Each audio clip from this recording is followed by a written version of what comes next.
6-pound ball with 20 ounces of powder. Even just the powder moves back about 18 inches. It's just that. And so if you're going to kind of nail it down to your deck, you're going to have to replace your deck after every 5 or 6 shots because the cannon's going to rock back and rip up the deck. So you want to have it on wheels because it's going to move back, but you have an 8-man cannon crew up here, so they can just move it right back quickly again. So that's the idea behind that. Okay. The cannon? Well, it's representing an 1841 model cannon. We represent 1880 soldiers, so it's about 40 years old. But that is actually a replica cannon. It's about a week old. We've only had it for a week. So, how far does it shoot? We can actually hit Round Island from here, which is just about a mile away. Yeah. At that distance, we're not going to be able to hit anything. You could have a house up there, you could have a castle up there. We'd probably miss it 9 times out of 10. But it's because it's a smooth bore. So the way that they designed cannons was mostly to reload quickly rather than be accurate, especially with a smooth bore like that. So they had the ball was slightly smaller than the diameter of the cannon. So you kind of roll it down so you don't have to spend a lot of time jamming the thing down. So it sort of rattles around on the inside. The last bounce determines where it's going to go. So even the best gun crew can't reliably predict where the ball's going to go at all because it depends on how it goes. But if we were a good gun crew, we could probably hit something at about half a mile, so right where that Arnold ferry is, the catamaran. If it was just sitting out there for us, not moving, we could be expected to hit it 1 out of every 3 shots. If we were a good cannon.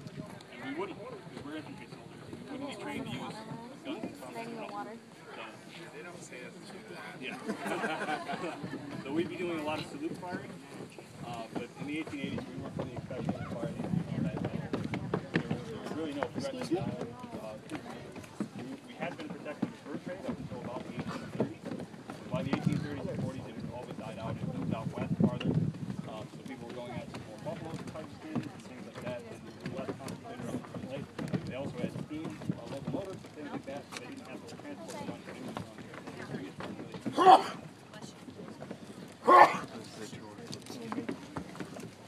All right, for those of you guys coming up, there's quite a lot of room over here on the right side, or on your left side rather.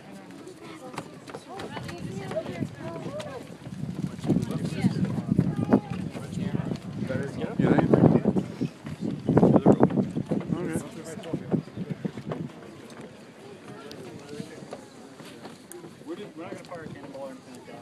We're just going to fire a blank powder charge. We'll fire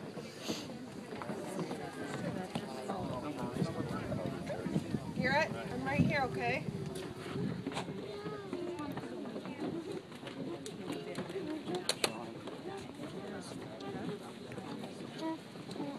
Okay, so we're just about ready to get started. Welcome to the Upper Gun Platform, guys. Hope you guys enjoyed the tour. My name's Adam. Joining me up here is Tom. The two of us are going to show you how to properly clean, load, prime, and fire 1841 6-pound smoothbore field gun. Jake probably should have filled you, most of you guys in if you were on the tour with a lot of the details about it, so we're just going to jump right into loading and firing. The first thing you would have to do to load and fire this cannon would be one soldier would come up here and put a leather thumb patch on over his thumb. You would use this to cover up the touch hole at the rear of the cannon. Basically make sure that no air can get in through the back of the cannon. All the air is coming in through the muzzle end. So Tom up there at the front can actually control it, and it makes it a whole lot safer for him up there. The first tool that he has is called the gunner's worm, or the auger. Basically just a double corkscrew device at the end of a stick. You run that down the cannon barrel, twist it, use it to grab out any solid debris that might be left over from the last shot. Now, this is especially important after maybe 2 or 3 shots when all that debris might be build up.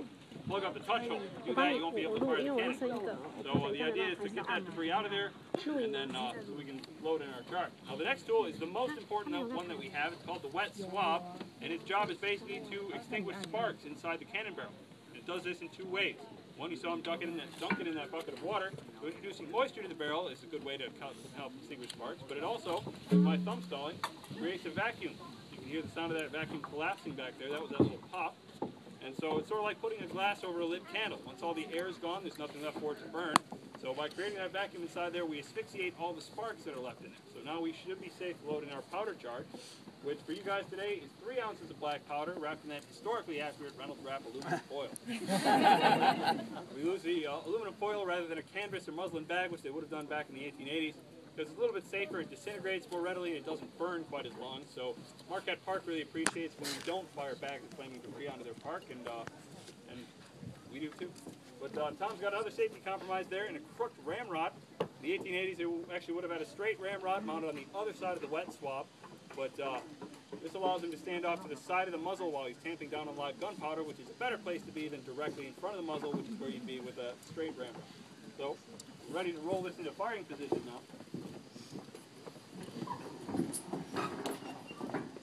Tom's going to come around back and begin the priming process. The first tool he has for the priming process is called a vent pick or a gimlet. I'm going to run that down the touch hole where I just had my thumb and pierce open our aluminum foil bag that contains our powder.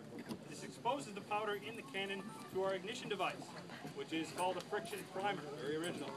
So they were invented in about the 1840s and they were in use all throughout the Civil War. Basically, it's just a little brass tube filled with gunpowder, mounted on a friction-sensitive chemical, which is mounted on a pin. Pull that pin out, it's sort of like striking the head of a match. And it ignites the powder inside the tube. That sends a jet of flame down into our cannon, and that ignites the powder that we have in the cannon. If we had a cannonball, that's when it sends a cannonball out, and etc.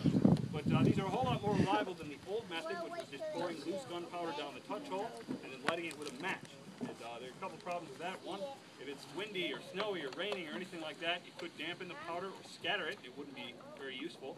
But it also causes a guy to stand directly behind the cannon with a big match, and that can be pretty dangerous because if we're firing this in combat, the cannon would actually roll back a good 6 to 10 feet after we'd fired. And standing behind a 2,000-pound cannon when it decides to move is probably a bad place to be.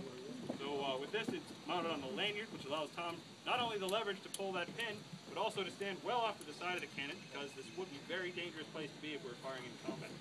But anyway, without further ado, we are ready to fire the cannon now. So this would be a great time to find your historically accurate set of earplugs here. It will be quite loud. But there are only 2 commands to fire the cannon, and they are ready, fire!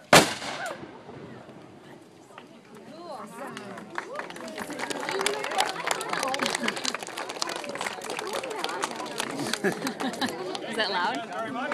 Thank you.